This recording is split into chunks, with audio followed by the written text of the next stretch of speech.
Harlow in Essex, and we've come to visit John at the Odeon cinema here at Harlow. It's right in the middle of the shopping centre.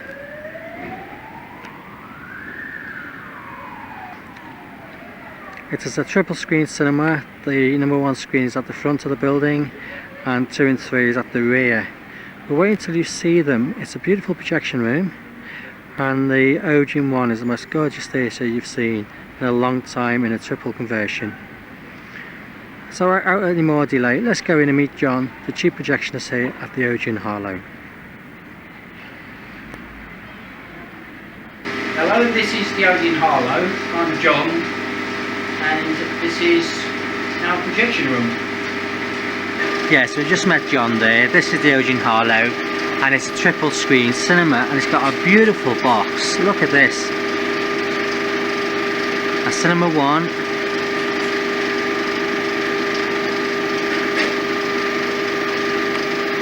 Cinema 2, but actually that's probably number 1 in the middle, and 2 is on the left, and we keep panning around.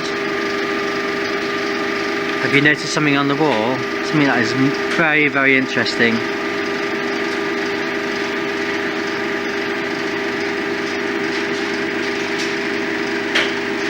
And this is Cinema 3.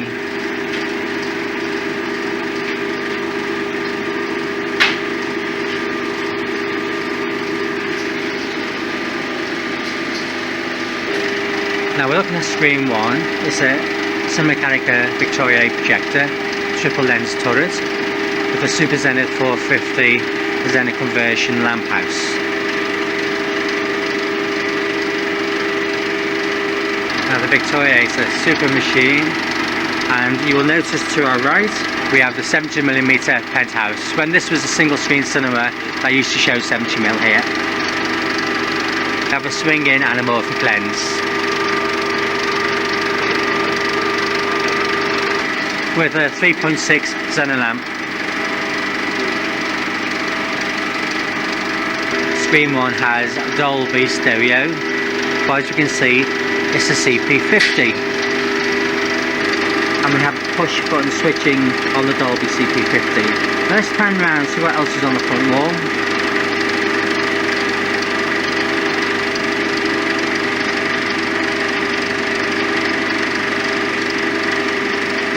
Hang on a moment, stop, what was that? Just go back a bit. Oh my goodness, look at this. Duosonic sound. Go on Kaylee, duosonic sound. Can we believe what we're seeing here? We've got duosonic amplification here. 33 years ago, when I started in the business in a suburban cinema in Liverpool, which is about 1500 seats at the Gormont Cinema Prince's Park in Dingle, we had duosonic sound. And in its day it was a dog's bollocks. Oh sorry, I shouldn't say that. It was the state of the art. That's the modern way of saying things. I just can't believe this duosonic sound still here.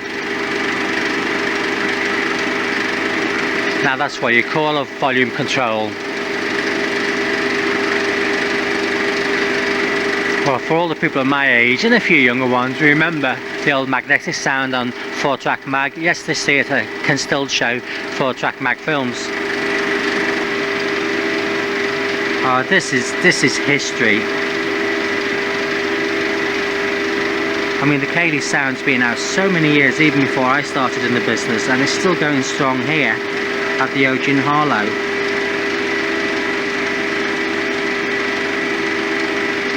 Now if you look on the floor, we can see where there used to be a second projector, and again if you look on the wall, there's the preamp for the second projector. I'm sorry, I'm saying it again, I just find this absolutely amazing. And there's a duosonic volume fader for the effects. Yes, we used to have a separate fader for the effects in them days. And here we have the monitoring select switch for all left, centre, right and surround, or as they used to call it in those days, the ambient sound or effects. Now we're looking at the, John, come over here. We're looking at the select switch. Now that was film sound, wasn't it? Was that non-sync? Disc, Disc, mic and spare. mic and spare. But a lot of shows used on the spare. Yes. When they had the Brennel for the foyer music. Oh yeah. They wired it in so you could just and have it in the auditorium as well. Right. So you're okay to take? Can I didn't like the touch. Yeah, no, we're not using them. Oh, do you know what? It's lovely. You know, it's 33 years since I've done this. Oh, that's fabulous. And now that you're so good, you let me touch the film disc select switch, because I didn't know if it's still operative. Is this dead or is it still working? We still use this to monitor our channels downstairs. Oh, really? Still in use? But we had to relabel them up. Yes. And so you've got the effects left, centre and right. Oh, excellent. Which we can monitor up here. Yeah. And does that switch just turn it off? Well, no, that's not used. No, it's not used. No, the monitors we do from inside the amp. Oh, the original. So that's still working. Yeah, we haven't shown you the amps yet. We're going to show you the amps in a minute. You'll be surprised. And what's this switch up here? Well, that's set on stage speakers. Yes. And down for PA. Oh right. So if you have a mic, you have to switch it down for PA, do you? Oh, blimey. But the PA speakers in screen one. Yes. Are what they use are the outside left and rights. Yes. For 6-track. Oh right, yeah. They kept them there and used them as PA speakers. Oh, excellent. John, I'm looking at this thermometer here, right? It's just a gauge, and it's just got a bit what looks like conduit to me, but I can see it's actually working. What's this all about? Well, that's off our old boiler. Really? That was the actual original. When the building opened, to the original boiler, which was changed a couple of years ago. Yes. And we salvaged that one to keep a check on the box temperature, and it still works. Wow. Are these stains on the glass or marks? We put them up. Yeah. The highest temperatures that we've reached in the summer. Good grief. Which actually is below 100. Yes. But before, we used to go over the 100 up here. Really? But that was our fan for the arc extract. Yes. Packed up. Yes. And we asked them to speed it up a few revs. All right. And that cooled the box down a bit. Excellent. John, it's so kind of you to invite me into your projection room. I mean, just looking around the box now, we haven't had a full look at the moment, but I have. I think it's a marvellous projection room. 3 cinemas, 1 level, very, very easy to operate, which makes you be able to sort of control everything more than have a screen here then. Without running around. The greatest of ease, that's what I was going to say. So how long have you been here at the Odeon, Harlow? Well, I've been back just over 10 years. Oh yes. But I started here 21 years ago. Wow. And that was 77. So were you anywhere before here? Yes, I was at Swiss Cottage.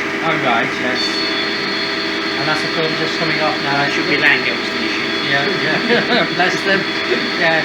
So are you sort of Harlow born and bred, or? No. I moved to Harlow 21 years ago. Yeah. And for the job here as a senior. Yes. And the trainee that was here at the time is now the senior. Really? So you keep it all in? Well, he left. He left 10 years ago. Yeah. To go to work at the hospital. Oh yeah. And I took my old job back. And just over a year ago, the chief's wife died, and unfortunately had to leave. Yeah. She's got 2 young kids. Oh right. And so we got Chris back. Right. Well, that's a great show. Should I let you go and lace up again? Oh, well, I've got to turn the buzzer off. Okay then. Right, John's now going to relace up. This is screen 2 on the left, isn't it, John? Screen 3. Oh, screen 3. We're round the wrong way to everybody else. All right. So 1 is in the centre, 2 is to the right, and 3 is to the left. Well, what can I say?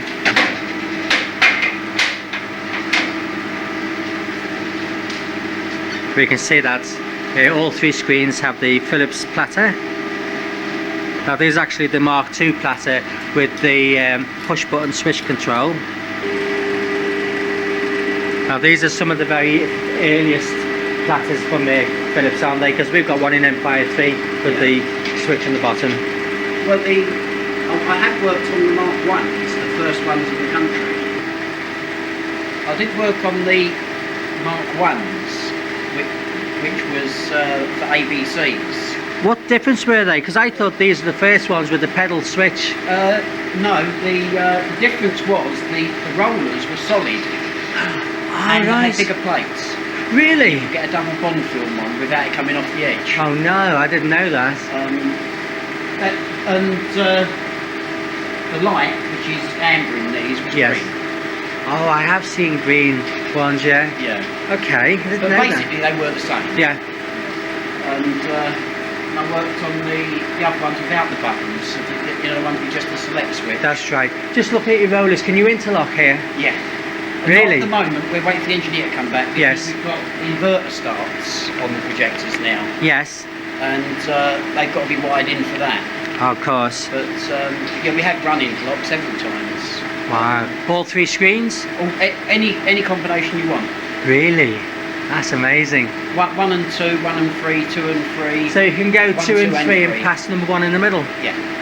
Good grief. I bet that's interesting. That's the usual route is that we run interlock in 2 and 3. Yes. Because usually there's a busy film in 1. Yes. And if we've got one other busy film, they can run it in 2 and 3. Yes.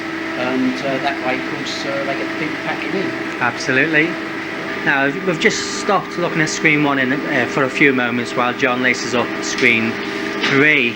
Now, there's a reason for this. But we'll come back to that in a minute.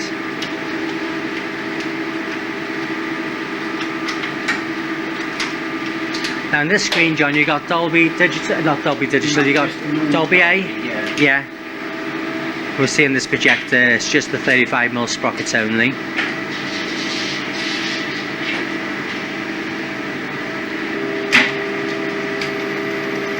Oh wow, a beautiful slow inverter start, so it protects the leaders. Well, mainly to stop us stripping any more gears in it. Yes. We used to strip gears quite regular. Wow. Yeah. Oh, that's lovely. And a nice and quiet D8 on the beautiful mech. They're a lot quieter than 21s. Oh god, 21s was rushing around like mad, didn't they? They're still 24 frames a second, it's amazing. Yeah, they had such little sprockets on them. They had which? Little sprockets on That's the right, 21s. and that's why they whizzed around so much, like double speed. Whirring around so quick. I know. Well, some of those Caleb machines are still pairing away in India. That's where they all went to. I know, I know. It's nice to see a president's lamppost again. I mean, these were lovely when I used to work on carbons with them. What we can see here is when the carbons were burning horizontally here, there's a mirror here, and it's a shine 2 lines, 2 white lines, so you knew your negative was there and your positive were there. Now if the negative fell back, it would go blue, wouldn't it? And if the positive went too close, it would go brown. See, we're 2 old artists, we know these things, you know, it's the young ones out there that don't. But they're beautiful, you know. We're looking across the platter of number 3 to the platter number 1 and projector number 1. And yes, go back to number 1, just to the right at the back of the box.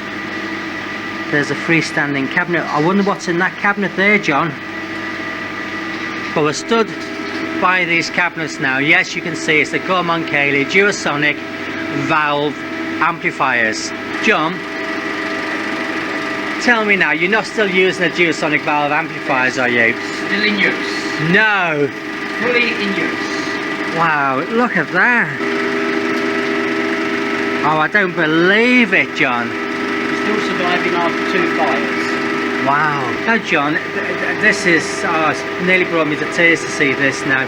Can you talk me through anything here? We're looking at the top 2 racks. Yeah. Well, Yeah. that's the amplifier for the left channel. Yes. That's the one for the right channel.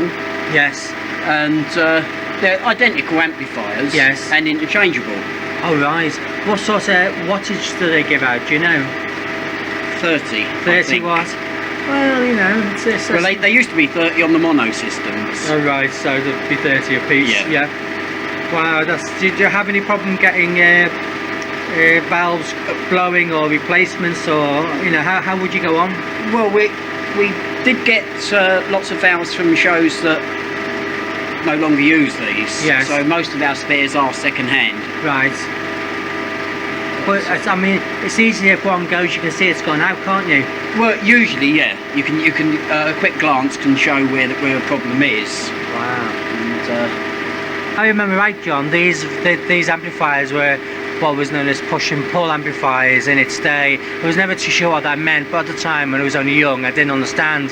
But I think it meant that it was better quality than the average valve amplifier at the time. well, I'm in the same boat as you, because that's what I heard when I was young, when I first started in the job. In other words, it's like I said before, of its day was the dog's bollocks, wasn't it? Oh yeah, excellent sound. Yes. Go on, just looking at the black switch, the knobs I was going to say. These ones here. What are they for? Well, they're you can do the check if you see it on the meter. Yes. You can check the circuits of them. Alright. That's clever, isn't it? And this switch here, that would turn the sound off in the theatre, would it? Yeah, that's for an output test. Ah, right. Yeah, the engineers use that. Yeah. Well, the old engineers. The old engineers, yeah. I think the new engineers wouldn't know, would they? They don't know this, no. Good grief. And now we're looking at the sort of the rear half of the amplifier rack. Yeah, that's all the power pack. Is that the power supply that makes everything work? Yeah. Would you know? Because I haven't got a clue. Does it all work on 240 volts? It is all wired into 240, yeah. Yeah. Because I suppose in those days they didn't have step down transformers or anything, did they? Well, they did. Ah. They did, but not on the sound. No. That was always in the arcs. Yes. And I bet you there's still a lot of cinemas, what we said before, Ninja, still using this. Oh yeah. Where the old Kaylee stuff went. All the Kaylee stuff was sent out there. Yeah. They wanted everything that we wanted to get rid of. Wow. Same as that, it's of course got to have your left, centre, right. Yeah. Monitor. Yes. Effects. Yes. And that one's a spare, that one's not used, and that's a spare, but that one's still in working order. Now just say you have, you have a problem, like say, in the past you've had a fire, say, with these. Would they actually take a whole unit and give you a whole brand new unit? Yeah, but it's got to be disconnected from the back. Yes. It's all the connections actually in the back of the amplifier. So disconnect all the connections first before you can take the rack out. Put a new rack in or a spare rack. That must be a bit of a job to do. It takes a long time. It's not just like a gold, you unplug it, plug another one in. Well, I'm stood here with John and I can feel the heat. The heat of these amplifiers, Put an egg on the top. Oh, that's fantastic. Excellent.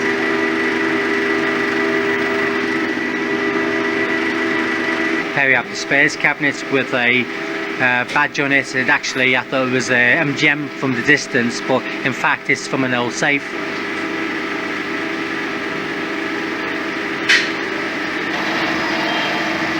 John's just starting to show off on screen 3.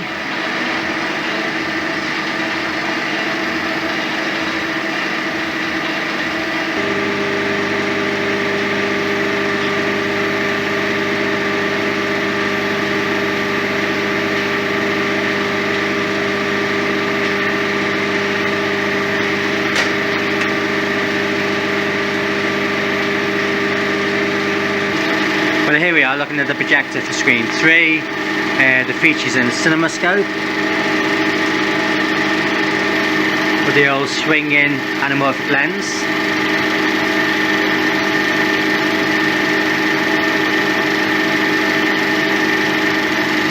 And the takeoff sprocket and the sound head to our left.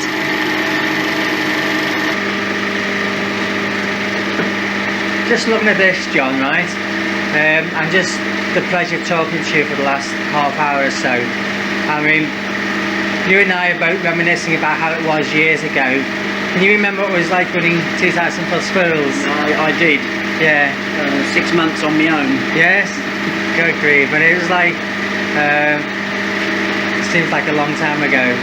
It was more noticeable because we had an outside loo. Yeah. And then so you're on 2,000 foot changeovers, carbons, and you still have to go outside to go to the loo. Yeah. And to fill the kettle. And, well, that was the most important one, wasn't it? And you sort of, I know when I used to do this, you come running back in, hoping to goodness the carbons haven't gone amiss, Yeah. That was always the problem, the carbons. Yeah. Just looking on your President now, you can actually see the xenon lamp. I don't know if that's by design or it's just sheer luck. we can actually see the xenon on the monitoring card. Yeah, well, because the xenon's in the same place as the carbons were. Yes. And of course, you use that as an indication that you've got the xenon lit. Yes. That's good. And it does help when you change the xenon. Sure. You know you're roughly in the right place for the light on the screen. Because you can actually see the crater on it. You can see it's, yeah. You know, that's bang on there. Now if that was a carbon, that'd be bang on. Oh, that's brilliant. Just think the guy that designed this all these years ago would never have known there'd be a lamp in there, would they? No. You know. I wonder what his name was, who designed it. Weldon. Mr. President, yeah. I don't know, who did design these I ones? really don't know. Mr. Cayley, I reckon. Do you know, like Cinemechanic is made in Italy, Kineton, the updated Philips machines, they're made in Germany. I just can't think where Gorman Cayley projectors made. London. Oh. Well, that's what the label says, London. So Of course we can only it does. assume they've made in London. Any idea where? Not without looking it up in a book. I wonder if there's anybody out there that might just see this video can tell us, you know? That's an There should interesting be one. somebody out there somewhere. Yes. John, you've just opened this cupboard for me, which is on the left side of the number 3 projector. Now I'm looking at that, it's got all sorts of, well, I don't know what it's got. What I'm looking at these arms here, John, you know. I won't touch anything, I'm sure it's It's all live, it's all in use. Yeah. What are we looking at here? Well, this here is actually a house lighting. No. The screen one. So this is the old initial. This one here controls our chandeliers. Yes. On 2 different things, left and right, left chandelier. These ones controlling the centre flux. Yes. Over the curtains.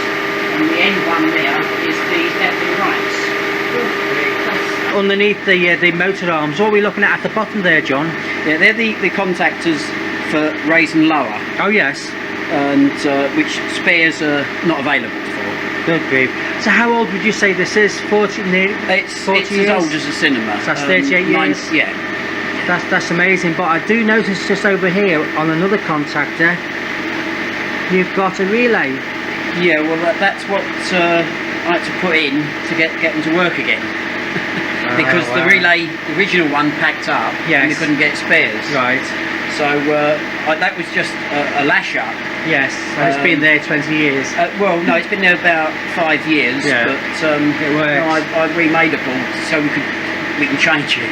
Oh, excellent. Now, above the motor arm assembly, we've got another what looks like a contactor. What exactly is it? Well, that contactor there actually energises the actual dimmer Oh, right. itself. So when the button's pushed, Yes. the relay goes in. This will go in, Yes. which carries the main power to the lights. Sure. And when it, on the lower position, when the arms are out, Yes. when it reaches the end, Yes. they drop out. Oh, I see. So there's no power going to any of the fittings with them in the off position. Sure. Oh, I see. Oh, that's good. So, do you just still get a nice steady fade in and out? Yeah, they still work very well. Fantastic. As long as you keep the contacts clean. Yes. Do you have to sort of clean them every now and again? Yeah. I usually take them off and Oh, do them right. individually, which you can see they've done fairly recently. Well, John, this is some dimmer, I can tell you, you know. It's, you know, considering what we have nowadays, and these things are still working from all those years ago. Will the modern stuff still be working in 40 years? Well, they could be. Oh, thanks, John. They could be. They should be. Yeah. We did have a bit of problems with the chandeliers, but it's all been sorted out now, so they're all running okay. But everything else is running fine. A few modifications. Well, that's life in general, isn't it? Oh, that's fantastic. Now on the back wall, we're still on the left side of the Odeon 3 here, but on the back wall we've got the CP65 Cinema Sound Processor for screen 3, and as always with the sound associated installation we've got QSE audio power amplifiers. So So that's screen 3 on the left. Screen 1's platter.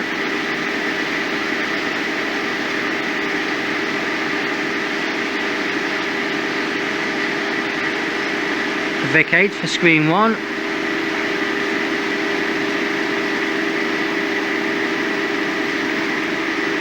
As you can see, it's a beautiful box, as I said before, and down the other end the screen 2. John, I just noticed here you've got the new Peloton bands, right? Yeah. I must say this, it's probably just me, I don't like them. We don't like them. You don't like them either.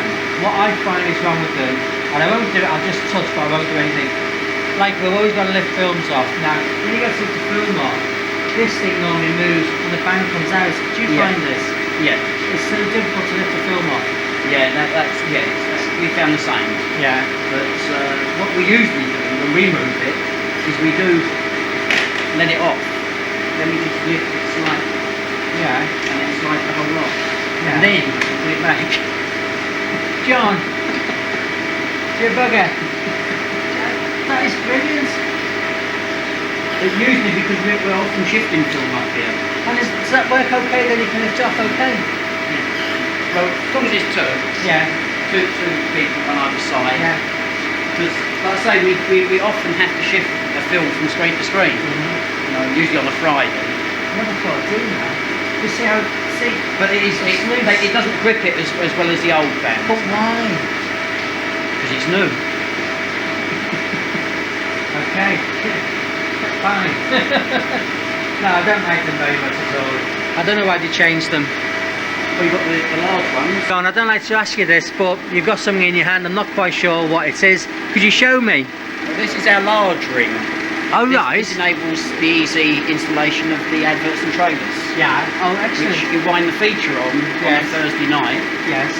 And pull it out and drop the ads in the middle. There's plenty of room there to get the adverts and trailers. What's it made out of, John? That is fiberglass. Well, how did you get a thingy Around the 6,000 foot scroll. This man is a genius, you know. So I don't know how fiberglass, but you must have to lay it onto something. Well, hard. it's basically the first section is balsam. Yes, to give it its shape. Yes. And then it's resin and matting to strengthen. John, you're a genius. And an insert for the pin in stainless steel with fossil bronze pegs. Look at those. Just show me the pegs and the. Now this is something that is a must, because we often have our pins breaking as we lift the film off. So what is this made out of? Phosphor bronze. Where did you get that from? Well, I made them in the lathe. Oh, I see. This man is brilliant, to tell you, but that's amazing. And just hack it in. It actually goes all the way through, and the go on. The top bit screws into it, but it's all locked in with fiberglass resin as well. Oh, that's amazing. That night say I'm warning somebody's coming out. It's Eric. Oh, right. It's the Eric.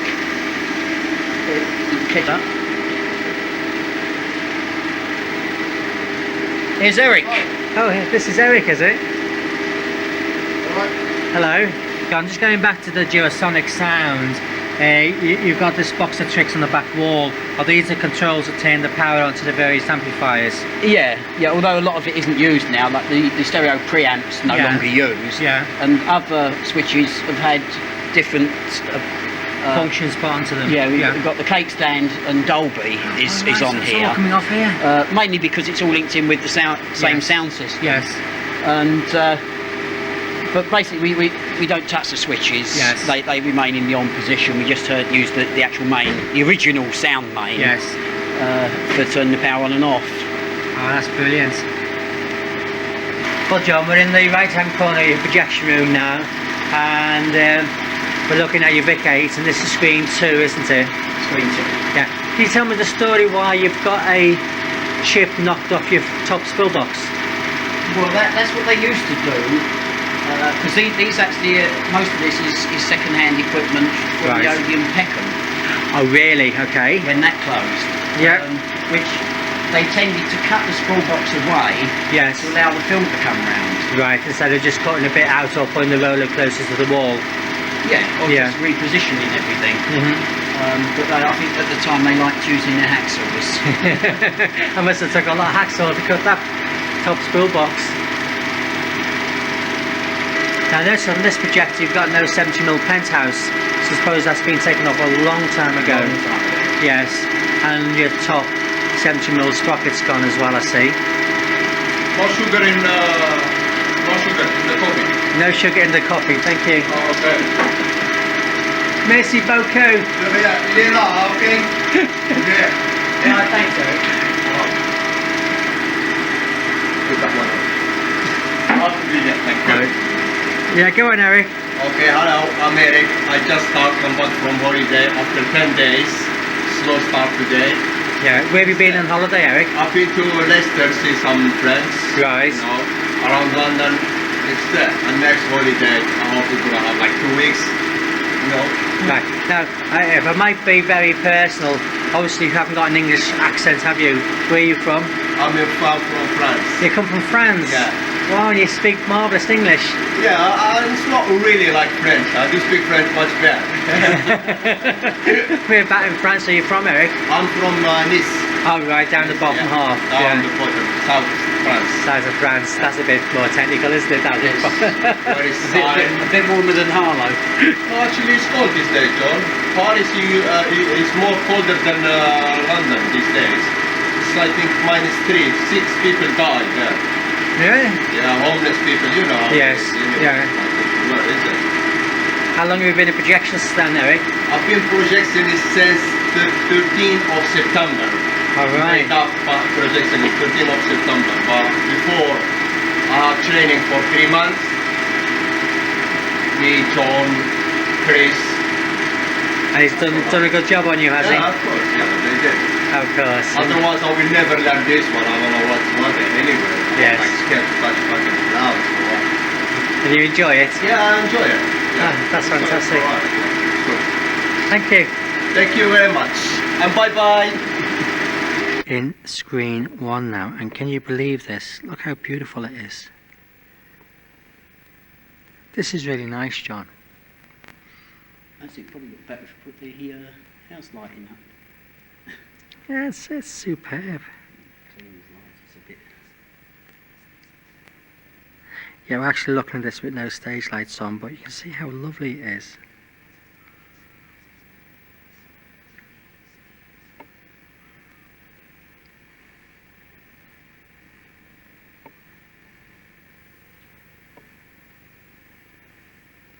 You explained to me where your lighting comes from. It actually comes from up in the ceiling. Up in the main ceiling. That's where we're looking at now. You've got alcoves there, yes? Yeah, right up all the way along. Well, Yeah. most of the way along with the 1000 watts and 500s. Right. Up there. But John, looking at the theatre, I mean, it's so, I don't know, it's gorgeous. It has beautiful colours, huge stage, and it's the front half of the cinema and the 2 side legs at the back of the 2 and 3, aren't they? Yeah, that's right. Yeah.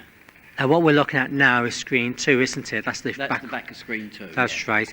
And then what is so clever, you've got the projection in the middle there, and the exit way and the entrance way is actually underneath the projection beam. So that's the part we call the tunnel. Oh, right. And there's the portholes. And what we're looking at now is the back of screen 3. Screen 3. And there's the old surround speakers on the wall. Original. Yes, I know. They're the type of surround speakers that was always put in sort of 30 years ago for Todd, weren't they? Yeah. Yeah, 4-track mag. But I bet they sound lovely. Yeah, they sound alright. But the theatre is beautifully and clean and bright looking. It's really, really nice.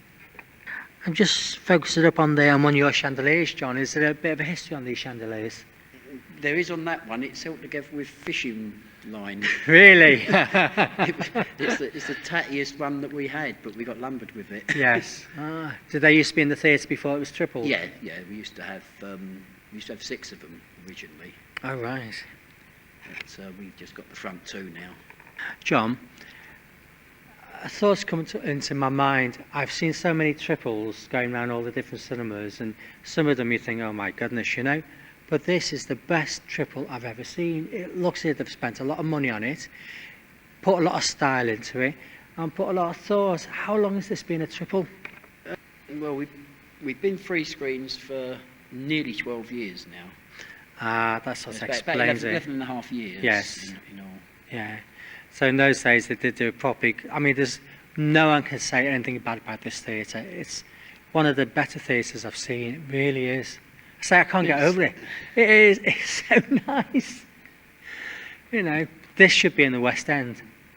Well, we have been recarpeted since, and they put a coat of paint up. We've now got some opening up for the next show. Some lights just come on then, so we'll do another shot round of the tabs.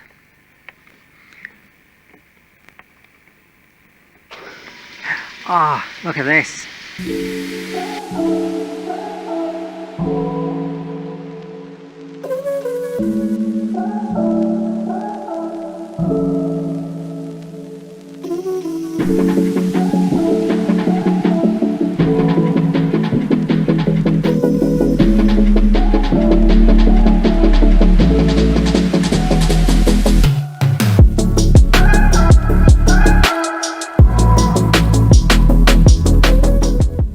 John, what can I say?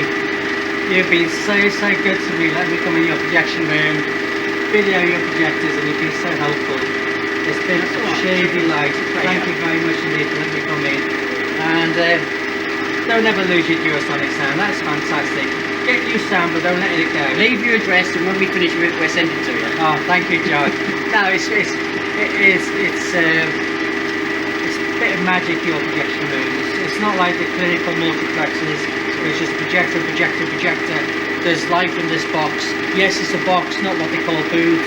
A step back in time. Yeah, but it's good. It's not so much step back in time, but you feel emotion for it. Well, it's more comfortable working in a box like this. Yes. Than a multiplex. Yes. And well, I've never worked in a multiplex. Yeah, but I know what you're saying, and you know what you're saying. This is true cinema. Yeah. Well, this is how it used to be. That's right, and that's what we've been brought up with. Yeah.